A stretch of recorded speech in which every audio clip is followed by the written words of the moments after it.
Hey guys, I'm looking for a way to do lessons that's a little easier so I can do it more frequently. And so I'm just going to practice and I'm going to tell you what I'm going to do. So I have a couple places that I like to practice, so I'll just kind of keep rotating them. When I get a new idea, I like to put it into like chord progressions that I'm really at home with, that I can really hear them well. So I normally go to the blues, I go to minor blues, go to rhythm changes, go to Cherokee, maybe There Will Never Be Another You, and then some Latin tunes like Triste or something. And then I apply those ideas to those tunes because I can hear them harmonically. And I really like Cherokee because it represents so many tunes. I mean, someday I'll sit down and talk about Cherokee. Maybe tomorrow, like the first 8 bars is kind of misty. The second 8 bars, if you go to the second ending, is sort of take the A train, and then the B section really reminds me of Tune Up, those whole steps down, and then there's a cliche at the end of that, the 2-5 to the dominant 2, and then 2-5 home. So we'll talk about that sometime. But today I'm just going to take an idea, a major 7 chord like 1 3 5 7, and it sounds really great to me if you start on the major 7. So I'm going to play like 7 1 3 5 7. So in the key of C, it'd be B C E G B. So a really cool thing to do right away would just be to play that structure 7 1 3 5 7 around the circle of keys. So here's C, F, B flat, E flat, A flat, C sharp, F sharp, B, E, A, D, F, D, G. So I'm always starting on the major 7. So what you want to do is see the key, then see the major 7, play the structure. So the second thing we need to do is just like know when or where we're going to play it. So there's a couple things here. Like first of all, over major, well, we just play major. So if we're doing C, the structure would be built off the C. If we're doing G minor or C dominant, let's just look at these as a group because you can play C dominant over both measures. You could build it off the flat third of the G minor, which would be B flat, which is also the 7th of the C dominant. So that would be a B flat major structure starting on the A. Is going to sound really good. So that would be B flat. We already did major, so that would be the F. This is a dominant, so we'd build it off the flat 7. So this would be A flat major, and then we're back to C again. And then this D dominant right here is really a dominant 2 chord. Dominant 2 chords like to have sharp 4s, so I'll just do that when I play that.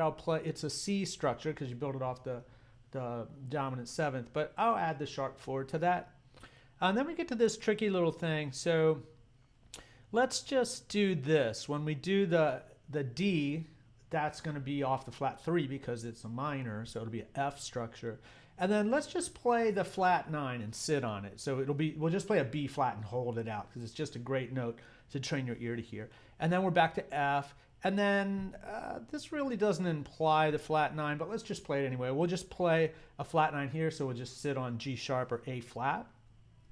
And then let's look at the second ending. So the second ending is going to be F major because it's a flat 3. And then you can either play it again or play the flat 9. I don't know what I'll do. And then we're back to C again. Then the bridge, what I would do for the bridge, if you're using the transposable fingerings, I would just like put my little finger on either the G sharp or D sharp, and then you can play this B section, the E flat, A flat, D flat. You could just play it like it's in the key of C, right, with your finger down. So then it's going to be F major again, because this would be a D. This would be D minor, G7, C, and then a C. Then this would turn in, if you keep your little finger down, this would turn into C minor, F dominant, B flat major, which would be E flat major, and then a B flat major. Then I'd probably just I would just probably play this line in the key of A. So that would be D major over the B minor, and then A major. And then here we've got a really interesting thing happening. Over this A, I'd probably play C major structure. And then over this one, I'd play the C major with the sharp 4 because that is a dominant 2 chord. And then we're back to the same old thing again, F, and then just sit on an A flat. So I've got I'm going to put the tempo on, I like to start on 175 and then I'll come back down here. Well, I'll put the repetitions up to like 30. And then I put the practice tempo on, go up by 5s. And then what I like to do is apply the technique to a chorus. And this is a long chorus.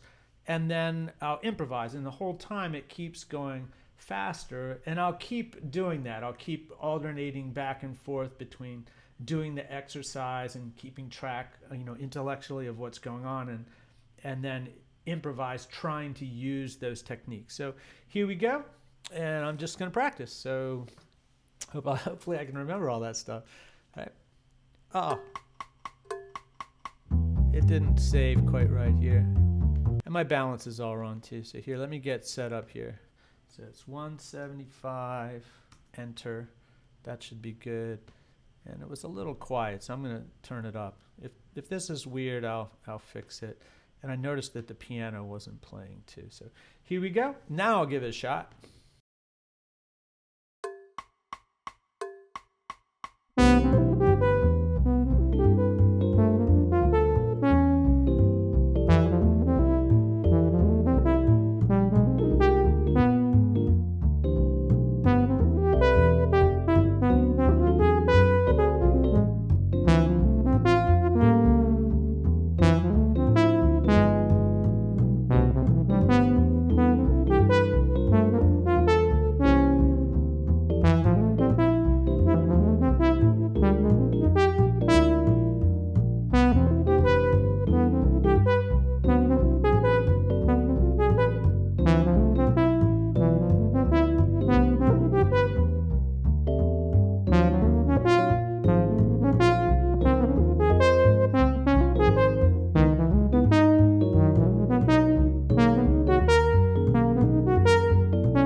probably keep going for a little while.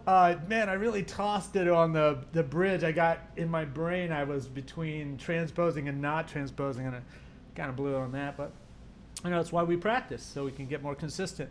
So if this is helpful, let me know. If you have questions about it, let me know. I'll try to throw a little bit of helpful hints in there to get you through it. And remember, you could do this at any speed that you wanted to. And I hope this is helpful. Have a great day. Bye-bye.